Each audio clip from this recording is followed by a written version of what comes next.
What's going on, Vita fans? Gamer King Tar Heel here with some Call of Duty Declassified multiplayer gameplay. This game's been taking a pretty hard beating, but for those willing to deal with some of the issues and embrace the pure chaotic nature of the gameplay, the multiplayer component can actually be a pretty engaging and still one of the best multiplayer experiences you can find on the Vita. Since the launch, we've already seen a huge 400 meg patch. Hopefully that's just a sign of things to come and some of the technical issues will be hammered out, such as matchmaking, continuous death glitches, disconnects and the like will be taken care of. I seriously doubt we'll see an overhaul in the system that will address map and spawn issues though. For those willing to stick it out despite the issues, the multiplayer is Call of Duty. You still get kill streaks, you still level up your weapons, you choose perks, and you get most of what you'd expect from a Call of Duty experience. Declassified doesn't come with features like the awesome Pick 10 feature from Black Ops 2. It's your basic Call of Duty experience. Though you still get a decent amount of customization. You still get to create classes, choose 3 perks, add attachments to your primary and secondary, and set up your kill streaks.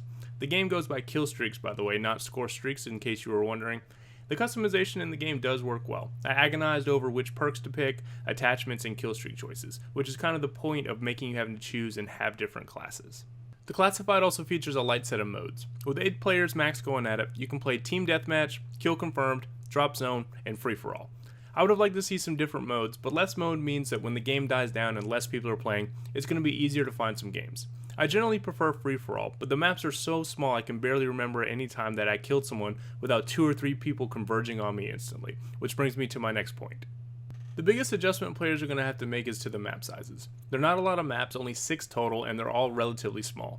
This is going to favor close quarter encounters, so expect to see a lot of SMGs and shotguns, and it's recommended that you find a weapon with a high rate of fire and something you feel comfortable hip firing with, as close quarter combat is generally the norm and range battles are the exception. This also means getting used to the touch controls, especially touching the middle of the screen for the knifing mechanic. I played the game for an extended period, so knifing is second nature to me and I don't really even have to think about it. I have far more trouble with the equipment and hitting kill streaks when I want them. With such small maps, the matches generally devolve into utter chaos, but they're great fun provided you don't mind having the enemy spawn upon you. This is especially true with the Nuketown map, which is basically like having a 4v4 gunfight on my front yard. The multiplayer is made for those guys who want to mix it up. In terms of leveling quickly, I found that Kill Confirmed to be my mode of choice. I find I could regularly gain 3,000 to 4,000 XP in a match, and I often would come across strings of tags left after a gunfight and you can just walk over and collect all the XP.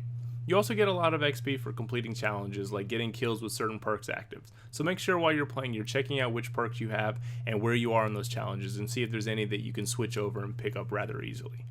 That's it guys for a closer look into the Call of Duty Declassified multiplayer. Hope you enjoyed looking at some of the gameplay.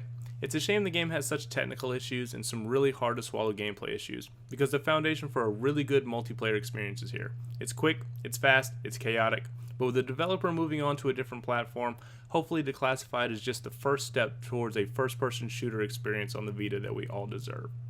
Thanks for watching everyone. If you have anything else you want to see for Call of Duty Black Ops Declassified, please leave comments below in the comments section and I'll check down those and try to make that happen. Also stay tuned for full coverage of Persona 4 Golden and PlayStation's All-Stars Battle Royale on Tuesday. I'll have full coverage of each of those games. And that's it. Have a great night. Take care guys. Bye.